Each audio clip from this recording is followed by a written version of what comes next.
How are you? Good. How you doing? I'm doing good. Just Yeah. you? Yeah, it's just me today. All right, cool. Well, it's nice to talk to you. Mm, I got familiar with your guys' music, Oh, awesome. and not what I was expecting. Hopefully that's good. Yeah, well, I was like, oh, this is a gimmick band. Like when it got pitched to me, I was like, Yeah. yeah, we can make it work because I thought it was just a bunch of moms who. That's what I thought was going on, but Yeah. I'm much more glad not to have that and to have this. Well, good. I'm glad we can make it work. What do you play in the band? I'm the vocalist. Are you okay? Cool. Just the person I wanted to speak to. Oh, cool. Because it worked out then. Who are your influences? So, a lot. I mean, obviously we have a lot, but like the biggest influences are Crucial Dudes, the Wonder Years, The Story So Far, just a bunch of bands like that, like 4 Years Strong. From you really your band not like alongside, but it's reminiscent of for me when I listen to it at the drive-in. Are you familiar with Oh, that band? yeah, I love At the Drive-In. Thank you. Not the one arm scissor song, but if you listen to any of the other stuff or the deeper stuff, it's very reminiscent of it. Well, shoot, thank you. That's awesome. Tell me about it. Tell me about your project. So, we recorded it up in New Jersey in so, late September of this past year, and we recorded with Ace from the early November and Nick from Man Overboard, and there's 5 songs. Obviously, if you heard it, you knew, but if not, yeah, there's 5 songs, and so it progresses from like more of the like traditional pop punk sound to like a heavier sound throughout the each song of the EP. And And this EP is what is the name of your EP? uh Almost Heaven Feels Like Hell. Okay. So I believe I listened to a drive. Long drive or late nights and long drives. Yeah, yes. Late nights and Yeah, long drive. that's our first EP. That came out in November, 2 Novembers ago now, but November 2019. Okay, cool. All right, go ahead and so you worked with the dude from the early November? Yeah, Ace Enders. Yeah, he recorded it with Nick Brasisi from Man Overboard. Fucking hey, dude. I used to love early November when I mean I still do. Yeah, they're sick, dude. I was very stoked to meet and hang out and work with him. It's cool, dude. Back in the early 2000s, they had that whole roster over there at Drive Through Records was fucking insane. Oh, dude, yeah, that Drive Through Records is, oh my god, that shit's crazy. Like that line or that roster was just untouchable. Yeah, I mean, even to this day, can you name a bigger or better roster than that for the genre? Literally, nah, not like literally not at all. Like, I mean, there's a lot of bands from like the sad boy era, they called the like pop punk revival, like 2011 style, that were on No Sleep and Pure Noise. But dude, no, like that Drive Through Records, just they had everyone, Yeah, like literally. they It was had crazy. Newfound Glory for a while, right? Yeah, dude, And then Newfound. they had Homegrown. I don't. Oh wait, yeah. That's how I heard Let of me. them on a compilation. I was gonna say I didn't realize they were on there, but then I was thinking about it. Yeah, dude, Homegrown's sick. I want to They had a say starting line too, right? starting line, yeah. I even Yeah. want to say Fallout Boy was on there for a moment. A Oh wow, I didn't moment know that. back That's crazy. early when they were going. Remember that song Saturday? Yeah. Saturday. That when that album came out, I saw that. I mean, they might not have been on it, but I know they're on a compilation. Oh, cool. They they toured with a band called Punchline, like starting out Mhm. from like kind of our area. Oh, that's right. Yeah, they took Fallout Boy and Paramore both on their first tours ever. It was crazy. Like, Holy shit. yeah, like That's a moment in pop punk history right there, huh? yeah. Punchline was sick. I don't think they were on that label, but they might have did a release or been on like a compilation, like you were saying, like Yeah. as well. But that whole that whole era and that time, from I don't know, maybe 97 to 2004, 2005. For me musically, that was my favorite era. Oh yeah, it's just so good. Personally, my favorite was the like the sad boy stuff I was talking about, like the 2011 style of pop punk, which is more what we sound like or what we try to sound like. Yeah. Um, the first song on the EP, "Phone's Dead," has it has like you can tell that we grew up with the like that drive through record style. Mhm. It kind of seeps into it a little bit on the first song. How does um I'll check it out. How is your like it does it hurt your voice when you're singing? I mean, Very aggressive. yeah, I mean, I've been doing it for like a while. Not as this aggressive, but I used to play in like a folk punk band where I just yelled a bunch. So, I mean, I don't really I never really did it properly then, but now because of this band, I kind of like tried to do it properly, so it doesn't really hurt.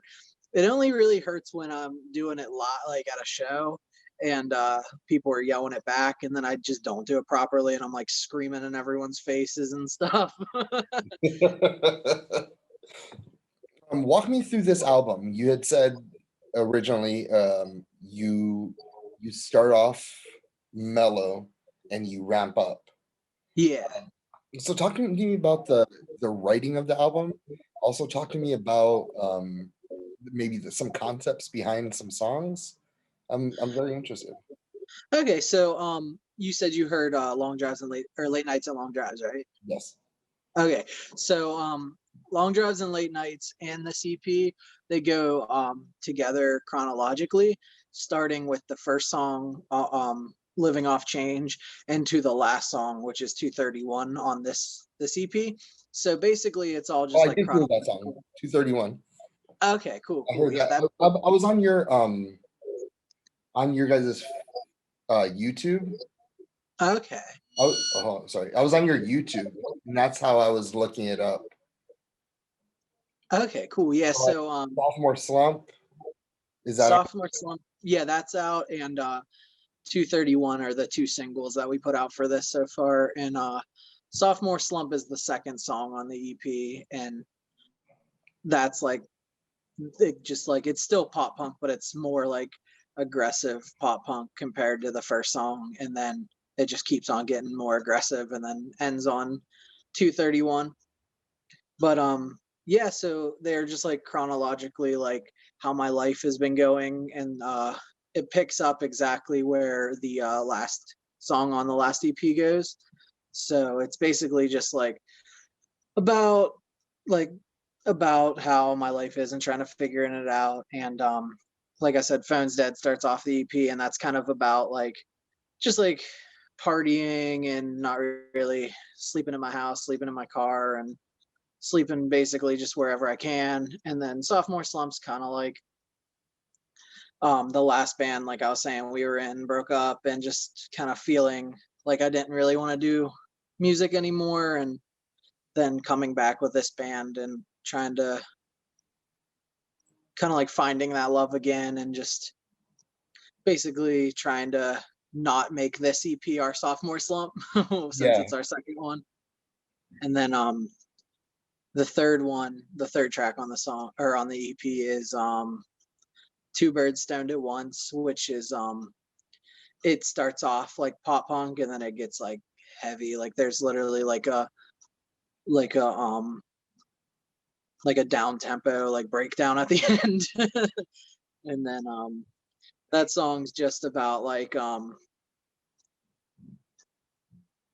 basically just having like dealing with depression and mental breakdown and stuff. And it references an old song from an old band I used to have called Vage Goda was the band, and Always Annoyed was the song. And there's a line that says, always annoyed, but that's another song. I'm always wrong, I'm never right. And then the next track is Failing Up, which is the most experimental song we've personally ever done. It's pretty heavy, and it's just about touring and just being on the road and kind of being depressed while being on the road and trying to just keep on going. And then there's a like a circusy part in it and a spoken word part. And that's the first time I've ever done anything spoken word before. So I'm really excited about how that turned out. And then there's 231, which is about I owned a venue called Thunderbirds that had to close because of the pandemic, and that's what that song's about. Oh, dope. I like it. You mentioned battles with depression and mental instability. How are you right now, and how are you combating it? I mean, it's definitely crazy because of like COVID, and I mean my grandpa just died, so it's like trying to cope with all that, and then still wasn't fully over losing my business and everything, and then can't That get on must the get hella road. tight, bro. Like What? when your business, when something goes wrong with your business, it's a whole different kind of hurt. You know what I mean? Oh, yeah, for It real, dude. makes I know what you were talking about because I had a similar situation happen, and to get over it, I started doing coke, Yeah, just to feel good. I feel that. At the end of the day, your whole day is constantly you thinking like, fuck, I should have done this, I should have done that. What happens if I did this? And just breaking down everything. And then like at the end of the day, I'm like, fuck no, I cannot just live. I need to relax. I need to get away from these thoughts. And then music and coke. Zoo.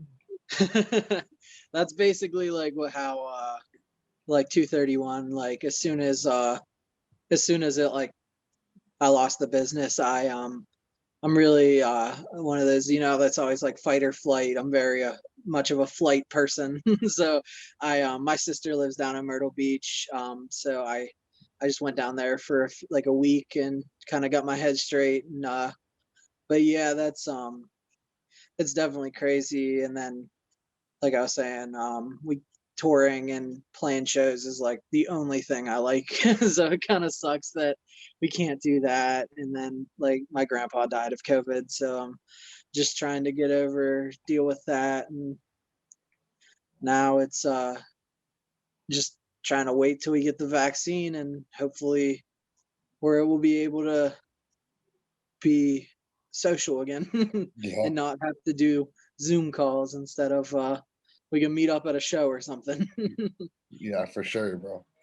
Um, Tell me about the band Stage Moms. How did you come up with the name? So it's kind of a funny story, I guess. I was working out at Planet Fitness, and I had a little bit of time before I work, so I was just like, after I changed, I was just like mindlessly scrolling on Facebook. And I'm not sure if you're familiar with the band Turnover, but they were doing an Australian tour, and they were touring with a band called Hockey Dad.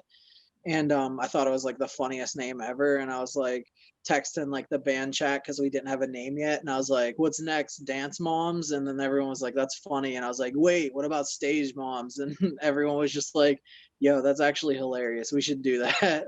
So it's not really too big or too great of a story, but I think it's funny. It's a story. That's all that matters, right? Uh, Yeah, for real. how did take me through the creation of the band and how we got to this point.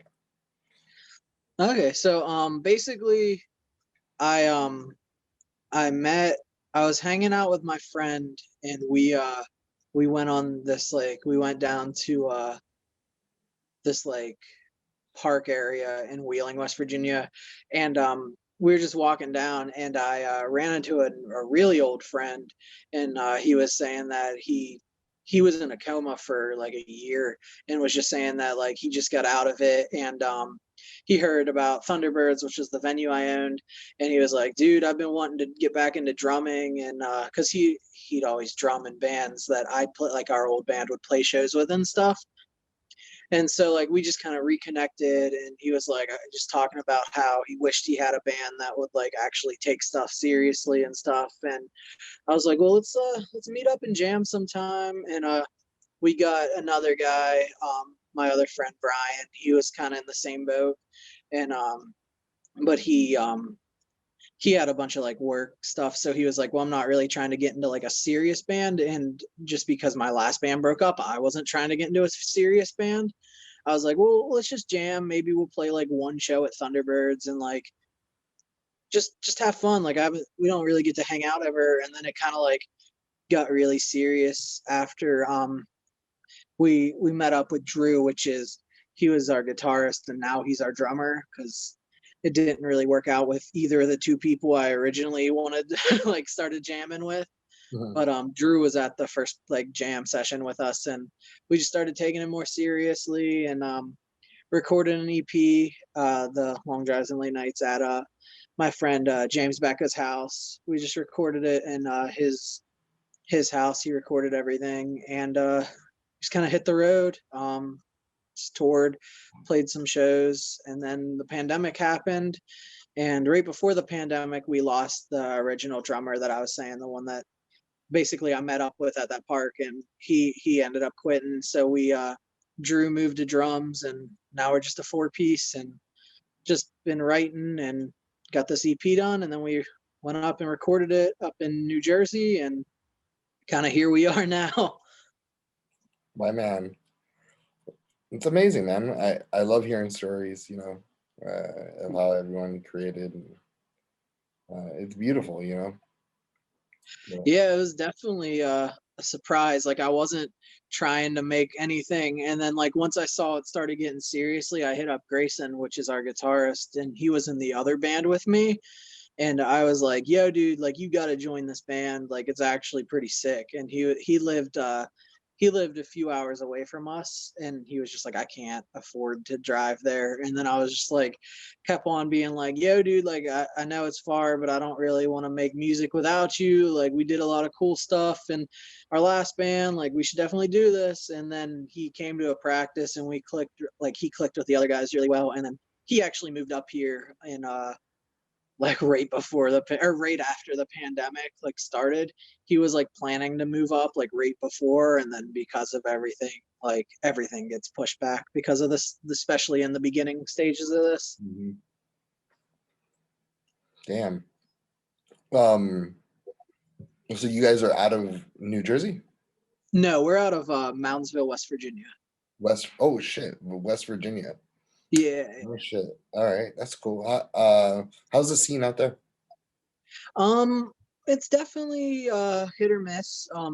Like I said, there's not too many like DIY spaces or anything in all of West Virginia, but specifically in Moundsville, it was just my venue that I owned with a bunch of friends, and we kind of like did the scene there, and we had a bunch of like touring bands come through, a bunch of smaller touring bands, some bigger bands as well, and now with it closing, I don't know how that's going to work like going forward. I'm sure it'll still like just go back to being in basements and DIY like fire halls and stuff.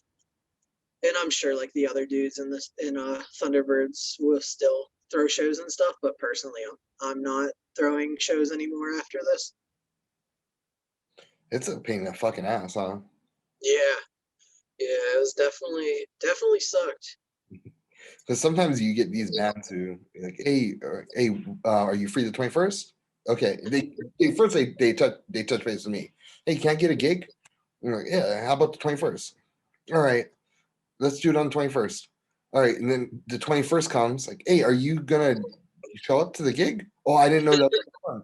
Bitch, why would I give you a date then? Literally. There have been so many times where like it's like yo, like promote the show, like let's go, and especially with Oh, rap shows. Oh my god, we threw rap shows, and like the rap shows would always be lit, like they'd be packed, but getting rappers to show up to their own show literally like is the hardest job I've ever had.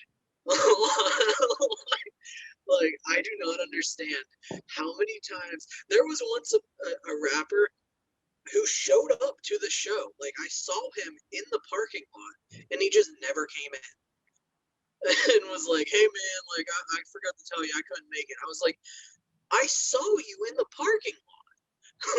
Like what? We're like, yeah, dude. It's definitely like throwing shows is hard, running a venue's you have hard, but problems with fighting in the hip hop shows? no, no, we never had one fight at Thunderbirds for the whole year and a half we were open. Yeah, that's one of the problems we have, or we had. And that's why I Yeah, stopped throwing hip hop shows, because I don't want to be responsible for that shit. no, yeah.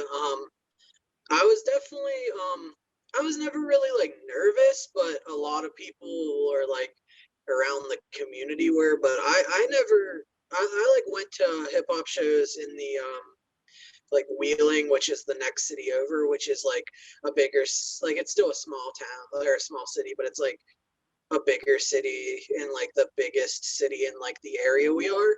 And there was never any problems. I mean, obviously like people would smoke weed in the venue and like stuff like that, but like that's that's normal. Like, you know, like Yeah, that's not like a problem.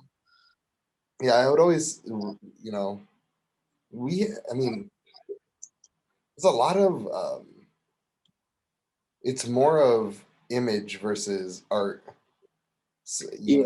in certain shows when in regards to hip hop that I've noticed when I mean, I've thrown hundreds of them, and there's Yeah. always great ones, but the ones that fuck it up are, like you're saying, people that don't show up, or people bring dumbasses and start talking shit and Oh yeah. fighting. There was this one time that I thought there was gonna be a fight, but I knew the dude, so like I knew he was I was like, yeah, if you're gonna fight this dude, just like go somewhere else. Like like just don't do it here. But I honestly don't know if anything ever happened out of that. But like, yeah, there was never any fights in Thunderbirds or anything. Where are you based out of? Ventura, California. Oh, cool, cool. I thought I saw Ventura behind you, but I wasn't sure. I didn't know if it said that or if it said Vancouver because I could only see like the V. Yeah. That's cool. I've never been to California. That's definitely the goal for when touring. We were supposed to do a full US this past summer, but obviously COVID. Dude, when you guys are on the road, hit me up, and I book. You know what I mean? Oh, I really? wouldn't Okay, mind cool. throwing you guys on a show. Yeah, absolutely. We can either stay in touch on like email or Facebook, Twitter, Instagram, whatever. Let me add you on IG. Okay, yeah, it's Richard Monet on Instagram. That's my rap name. For reals? Yeah, yeah, I do like that trap rap or trap metal rap stuff. Richard. How do you spell Monet? Mone or AE. Monae. It's like Richard underscore Monet. Okay. Oh, there you are. There we go. Look it up. All right. Professional failure. Man, you got a lot of self confidence, huh? Yeah. So, yeah, dude. What else? We'll end it with, what do you guys have coming up in the next 6 months? So we're writing. We wanna put out an album after this.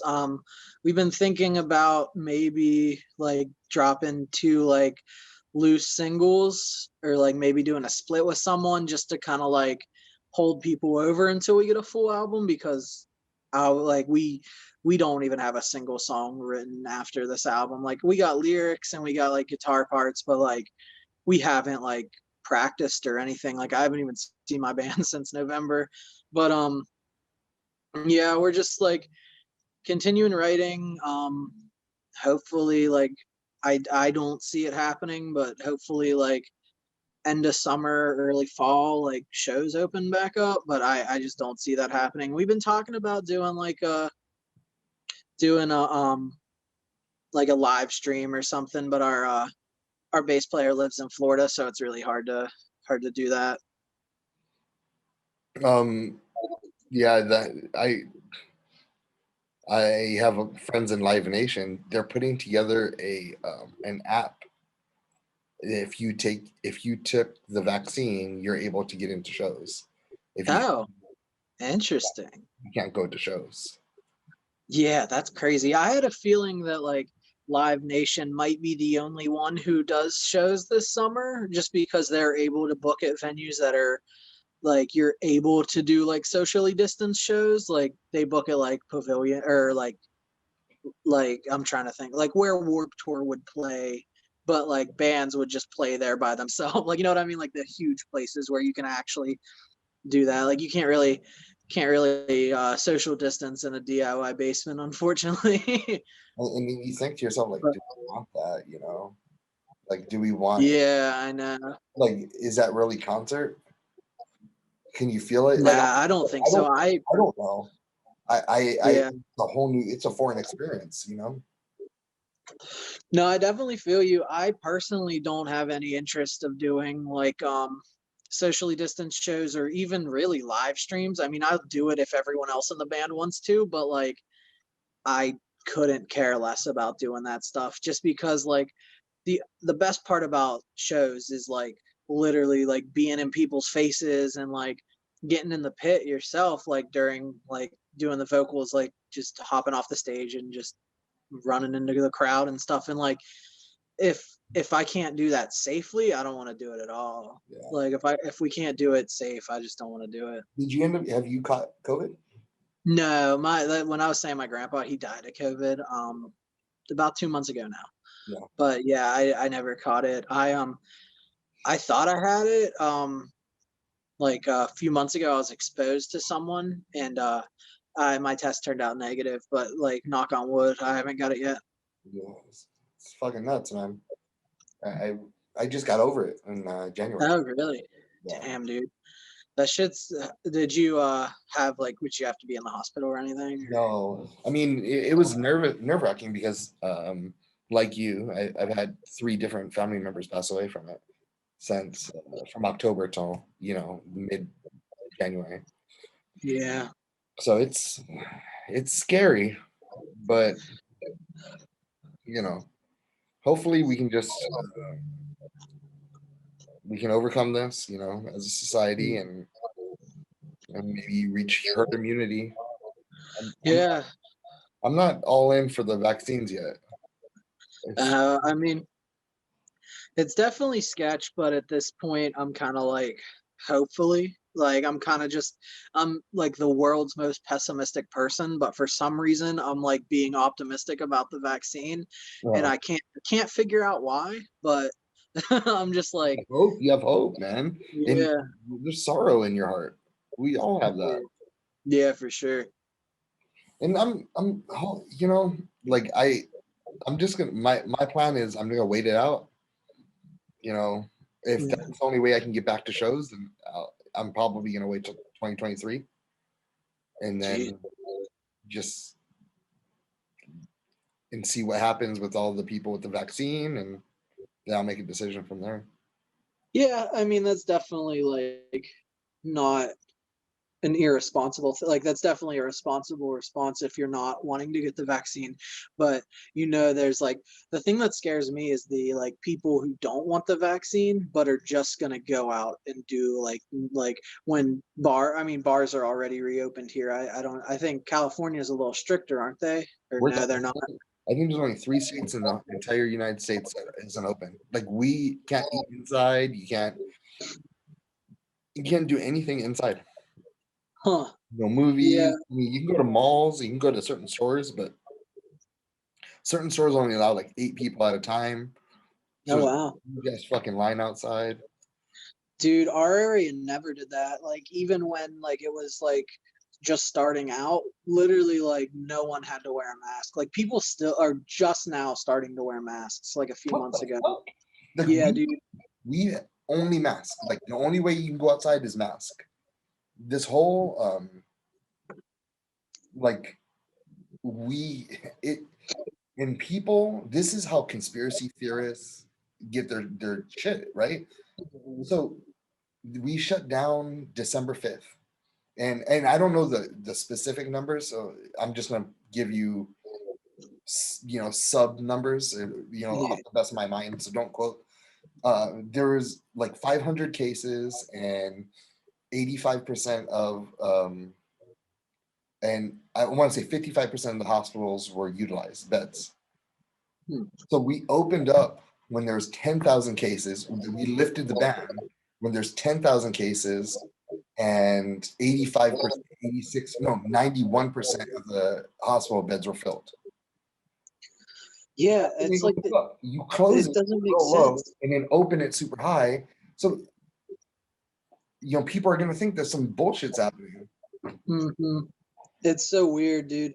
Like it just doesn't make sense. Like I, I I personally like I just saw that Texas is like fully open now and like Atlanta or um Georgia. I don't know about all of Georgia, but I saw Atlanta, at least I'll say. I saw that their like clubs and stuff are open. Like rappers have been playing shows there. And it's like packed shows. Like it'll be like someone like the baby or like someone like that big. Obviously, like I'm not saying him specifically, but like a top 40 rapper will be like playing a packed show. And it's just like, yeah, I miss shows too, but I'm not dying over this shit. And dude, like, Florida's like that too. Yeah, Florida. Oh my God. Like, I was like, fuck, man, I remember being in a bar. That shit's crazy. Yeah. Dude, that's what like I loved being in Jersey because everyone wore masks. Like even here now, people don't wear masks outside at all. They only wear them like inside. And like the gas station, I literally like I work from home, so I pretty much only go out once a week. And the gas station I go to, I'm always the only one in there wearing a mask. It's like crazy. Yeah, Like people just don't care.